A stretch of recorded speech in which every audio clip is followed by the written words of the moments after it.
പമ്പുകളെക്കുറിച്ചുള്ള കൂടുതൽ അറിവിനായി Thundathil ട്രേഡേഴ്സിന്റെ channel subscribe ചെയ്യുക. ഇന്ന് നമ്മുടെ കയ്യിലുള്ള ഒരു വെറൈറ്റി പമ്പാണ്. സാധാരണ ചൈന പ്രോഡക്റ്റാണ് നമ്മൾ കൂടുതൽ ഈ മോഡലുകൾ കണ്ടേക്കുന്നത്. ഈ പമ്പിൻ്റെ പ്രത്യേകത എന്ന് വെച്ചാൽ ഇത് കരയിലും വെള്ളത്തിലും ജീവിക്കുന്ന പമ്പാണ്. അപ്പോൾ നമ്മൾ വെള്ളത്തിലേക്ക് ആക്കുവാണ്. എന്നെയും കൊണ്ട് പോകും.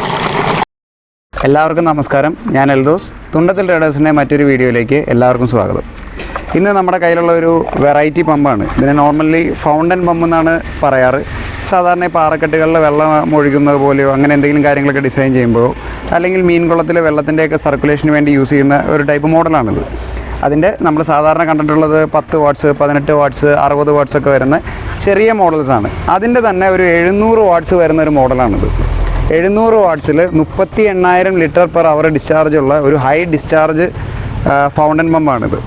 അപ്പോൾ ഇതിൻ്റെ ഒരു ടെസ്റ്റിംഗ് കാര്യങ്ങളൊക്കെ ആയിരിക്കും നമ്മളിന്ന് ചെയ്യുന്നത്. ഇതിൻ്റെ മെയിൻ പ്രത്യേകത ഇത് കരയിലും വെച്ച് ഉപയോഗിക്കാം, വെള്ളത്തിലിട്ട് ഉപയോഗിക്കാം. അതേപോലെയുള്ള പമ്പുകളെല്ലാം വളരെ റെയറാണ്. അപ്പോൾ ഇതിൻ്റെ ടെസ്റ്റിംഗ് കാര്യങ്ങളെല്ലാം ചെയ്യണമെന്ന് കസ്റ്റമർ പറഞ്ഞതനുസരിച്ച് നമ്മൾ ടെസ്റ്റിങ്ങിൻ്റെ സമയത്ത് ഒരു വീഡിയോ ചെയ്യുന്നതാണ്. അപ്പോൾ ബാക്കി കാര്യങ്ങൾ നിങ്ങൾക്ക് ബിനിച്ചേട്ടൻ എക്സ്പ്ലെയിൻ ചെയ്യും. ഈ പമ്പിൻ്റെ വർക്കിംഗ് കാര്യങ്ങളൊക്കെ കാണിച്ചു തരും. ഹലോ സുഹൃത്തുക്കളെ, നമസ്കാരം എല്ലാവർക്കും. ഇന്നിപ്പോൾ എൽദോസ് പറഞ്ഞാൽ നമ്മളിന്നൊരു വെറൈറ്റി പമ്പാണ്. ഈ പമ്പ് സാധാരണഗതിയിൽ നമ്മൾ ഇവിടെ ചെറിയ പമ്പുകളാണ് ചെയ്തിരിക്കുന്നത്. സാധാരണ ചൈന പ്രോഡക്റ്റാണ് നമ്മൾ കൂടുതൽ ഈ മോഡലുകൾ കണ്ടേക്കുന്നത്. ഇത് നമ്മുടെ ഡൽഹിയിൽ മാനുഫാക്ചർ ചെയ്യുന്ന ഒരു പ്രോഡക്റ്റാണ്. ഇത് ഫൗണ്ടൻ പമ്പുകളുടെ ശ്രേണിയിൽ വരുന്നതാണ് ഒരു പ്രോഡക്റ്റാണ്. ഇത്രയും വലിയ പമ്പ് നമ്മൾ ഉപയോഗിച്ചിട്ടില്ല. നമ്മൾ സാധാരണ മീൻകുളത്തിൽ അല്ലെങ്കിൽ ഗാർഡനിൽ ഫൗണ്ടനിൽ എൻ്റെ ഉപയോഗങ്ങൾക്ക് ഇങ്ങനെയൊക്കെയാണ് ചെറിയ ചെറിയ പമ്പുകളാണ് ഉപയോഗിക്കാറ് സാധാരണ. പക്ഷേ ഇത് വലിയൊരു മോഡൽ ഇന്നിപ്പോൾ നമുക്കൊരു എൻക്വയറിയിൽ കിട്ടി.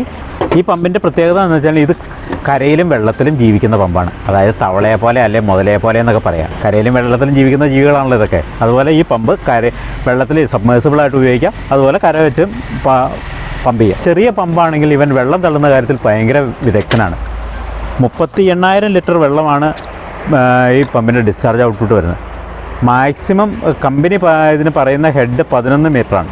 സാധാരണ രീതിയിൽ മോട്ടറുകൾ നമുക്കറിയാം 2-3 ടൈപ്പ് ഉണ്ട്. അതിൽ ഇത് സ്പ്ലിറ്റ് ഫേസ് മെക്കാനിക്സിൽ വർക്ക് ചെയ്യുന്ന മോട്ടറാണിത്. സ്പ്ലിറ്റ് ഫേസ് നമ്മുടെ capacitor start, capacitor run, capacitor run ഇങ്ങനെയുള്ള ഇൻഡക്ഷൻ മോട്ടറുകൾ അങ്ങനെയൊക്കെയാണ് നമ്മൾ കേട്ടത്. ഇത് സ്പ്ലിറ്റ് ഫേസ് തിയറിയിൽ വർക്ക് ചെയ്യുന്ന മോട്ടറാണ്. ഈ മോട്ടറിൻ്റെ ഒപ്പം വന്നിരിക്കുന്ന ആക്സറീസുകൾ നമുക്കൊന്ന് പരിചയപ്പെടാം. ഇത് വെള്ളത്തിൽ സബ്മേഴ്സിബിളായിട്ട് ഉപയോഗിക്കുകയാണെങ്കിൽ ഇതെൻ്റെ ഫിൽറ്ററാണ്. കൂടുതൽ ചെളിയോ കാര്യങ്ങളോ ഒന്നും കയറാത്ത രീതിയിലുള്ള ഒരു ഫിൽറ്ററാണിത്. ഇത് ഉപയോഗിച്ചിട്ടാണ് ഇത് കപ്ലിങ്. ഈ കപ്ലിങ് ഇട്ടിട്ടാണ് മുകളിലുള്ള ഇത് 1.5 ഇഞ്ചും 2 ഇഞ്ചും ഓസ് കണക്ട് ചെയ്യാവുന്ന ഓസ് കോളറാണ്. അത് ഇവിടെ ഈ കപ്ലിങ്ങിൽ ഈ രീതിയിൽ കണക്ട് ചെയ്യണം. അല്ല ഫുഡ് വാൽവ് കണക്ട് ചെയ്ത് ഉപയോഗിക്കുകയാണെങ്കിൽ ഈ ഫിൽറ്റർ ഊരി മാറ്റിയിട്ട് ഈ കണക്ടർ കൊടുത്തിട്ട് അടുത്ത കോളർ ഇവിടെ. ഇപ്പോൾ 2 ഇഞ്ച് സെക്ഷനും 2 ഇഞ്ച് ഡെലിവറിയും സാധ്യമാകുന്ന മോട്ടറാണിത്. ഓക്കെ, നമുക്കിനി ആദ്യത്തെ ഫുഡ് വാൽവ് കണക്ട് ചെയ്യണോ? ആദ്യം നമുക്ക് ഫുഡ് വാൽവ് തന്നെ കണക്ട് ചെയ്ത് നോക്കാം. ഓക്കെ,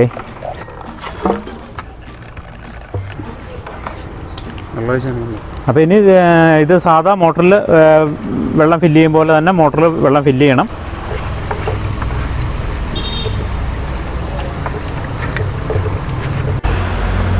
നമ്മൾ ടെമ്പർ അധികം പിടിച്ചോളാം. റെഡി. അപ്പോൾ നല്ല ടോർക്കായിരിക്കും.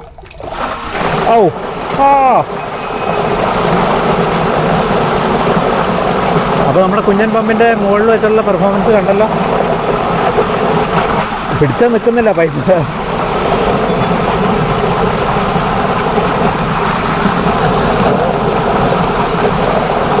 എന്നെ കുളിപ്പിക്കാനാണോ?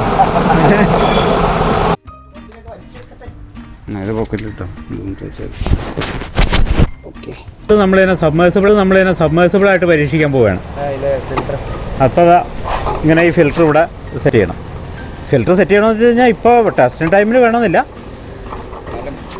എന്നാലും അതാണല്ലോ എൻ്റെ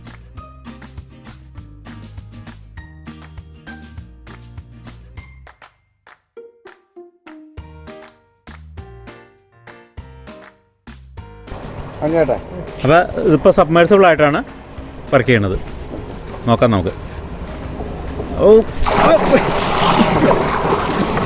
എന്നെയും കൊണ്ട് പോകും. അതുമാതിരിയുള്ള ടോർക്കാണ്. ഇത്തിരി കുഞ്ഞിനാണെങ്കിൽ ഇവൻ പെർഫോം 3 ആംസ് ആണ് ഈ മോട്ടർ എടുക്കുന്ന ലോഡ്. 3 ആംസ് അതിന് റീഡിങ് കിട്ടുമെന്ന് നോക്കി.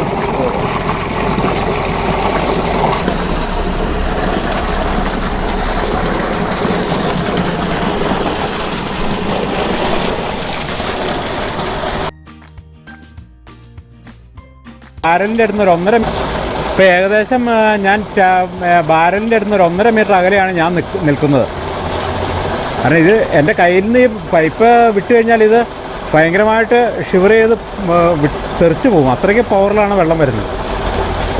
നമുക്ക് ഒരു രീതിയിലും പിടിച്ചു നിർത്താൻ പറ്റുന്ന ഒരു 5 HP മോട്ടറിൻ്റെ പൈപ്പ് പിടിച്ചു നിർത്തുന്ന ഒരു പവർ ഇപ്പോൾ ഇത് കാണിക്കുന്നുണ്ട്.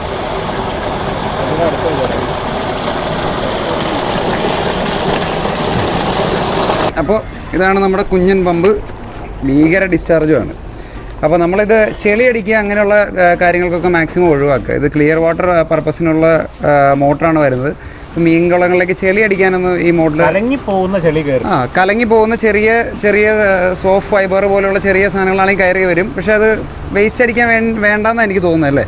വേസ്റ്റ് അടിച്ചു കഴിഞ്ഞാൽ ഇമ്പലറിന് മറ്റേ മണൽത്തരികൾ പറ്റില്ല. അതെ, മണൽത്തരി ഇല്ലാത്ത സോഫ്റ്റ് ഫൈബേഴ്സ് ഒക്കെ ആണെന്നുണ്ടെങ്കിൽ പ്രശ്നമില്ല, സാധനങ്ങൾ കയറി വരും. മണൽത്തരിയൊക്കെ മാക്സിമം ഒഴിവാക്കുക. കാരണം ഇത് പ്ലാസ്റ്റിക് ബോഡി, പ്ലാസ്റ്റിക് ഇമ്പലറാണ്. മെയിനായിട്ട് നമുക്ക് ഈ ഉപ്പുവെള്ളം പോലെയുള്ള വെള്ളം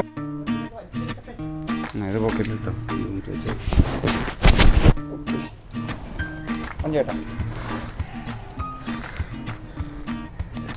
പിടിച്ചോട്ടോ. നല്ല റെഡി.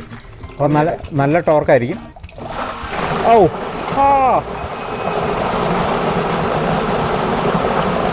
അപ്പോൾ നമ്മുടെ കുഞ്ഞൻ പമ്പിൻ്റെ മുകളിൽ വെച്ചുള്ള പെർഫോമൻസ് കണ്ടല്ലോ. പിടിച്ചാൽ നിൽക്കുന്നില്ല.